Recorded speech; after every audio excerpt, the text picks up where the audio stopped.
મારો દીકરો વિદ્યાનગર BCAમાં બીજા વર્ષમાં અભ્યાસ કરતો અને છેલ્લું પેપર દેવા ગયો અને ગુમ થયો હતો. ત્યાર પછી અમે અક્ષર ડેરીની માનતા કરી અને પ્રદક્ષિણા કરી હતી અને 2 મહિના પછી ત્યાર પછી અમને પરત મળી ગયેલ છે.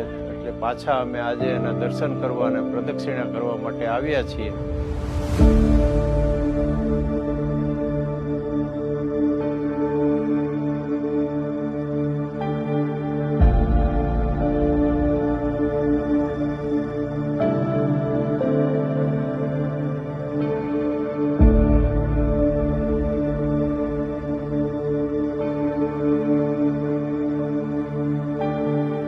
આ એક અદ્ભુત અલૌકિક સ્થાન છે કે જે યોગીજી મહારાજે જેનો એટલો બધો મહિમા ગાયો છે અને એ પણ લોકોને પણ દરેક પોતાના સંકલ્પો પૂર્ણ કરાવે છે એવો અલૌકિક અદ્ભુત આ સ્થળનો મહિમા છે.